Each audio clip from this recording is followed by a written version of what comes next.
Story of Romeo and Juliet, based on the play by William Shakespeare. In the town of Verona lived two families, the Capulets and the Montagues, engaged in a bitter feud. Among the Montagues was Romeo, a hot-blooded lad with an eye for the ladies. One day, Romeo was recounting for his friends his love for Rosaline, a haughty beauty from a well-to-do family. Romeo's friends chided him for his love, but agreed to a plan to attend the feast of the Capulets, a costume party where Rosaline was expected to make an appearance. The disguise would provide Romeo and his friends a bit of sport and the opportunity to gaze undetected upon a fair of Rosaline. Once there, however, Romeo's eyes fell upon Juliet, and he thought of Rosaline no more. Marunong. Napaputol yung ulo.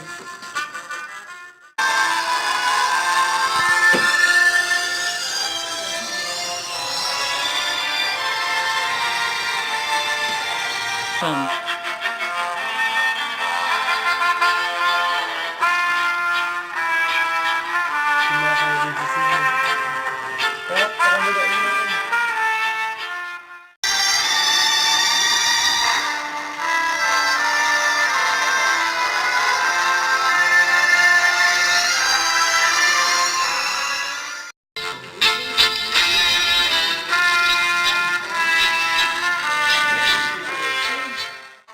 Romeo falls in love with young Juliet from the moment he sees her. Juliet's cousin Tybalt recognizes Romeo and wants to kill him on the spot.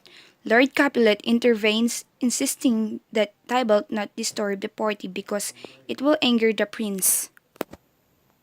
Juliet is similarly distraught when she finds out that Romeo is a Montague.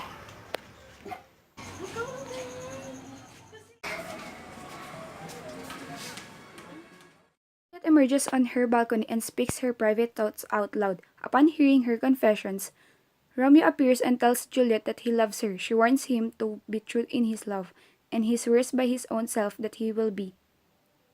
Before they part, they agree that Juliet will send her nurse to meet Romeo at 9 o'clock the next day, at which point he will set a place for them to be married. Juliet meets Romeo there, and the friar marries them in secret. Lord Capulet decides that Juliet should marry a young man named Paris, who has been asking for her hand. Lord and Lady Capulet tell Juliet of their plan, but she refuses. Juliet then visits Friar Lawrence, and together they concoct a plan to reunite her with Romeo. The friar gives Juliet a potion that will make her seem dead for at least 2 days, during which time Romeo will come to meet her in the Capulet vault. The friar promises to send the word of the plan to Romeo.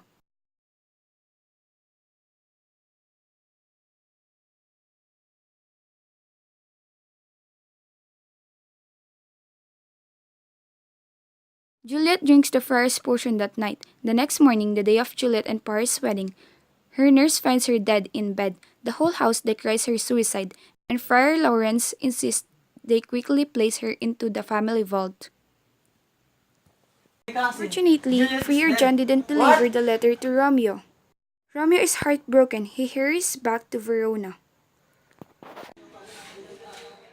He buys poison from an apothecary and writes a suicide note detailing the tragic course of events. As soon as Friar Lawrence realizes that his letter never made it to Romeo's hands, he rushes to the Capulet tomb, hoping to arrive before Romeo does. Romeo arrives at the Capulet vault and finds it guarded by Paris. Paris challenges Romeo to a duel, and Romeo kills him quickly. Romeo then carries Paris' body into the grave and sets it down.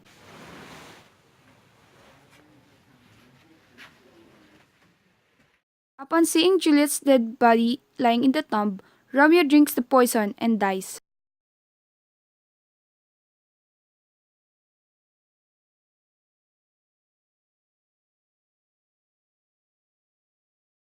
Friar Lawrence arrives to the vault just as Juliet wakes up.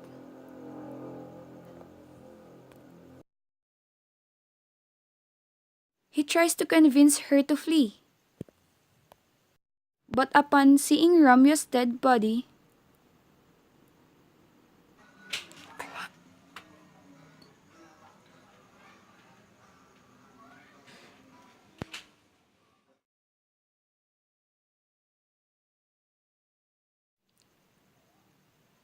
She takes her own life as well.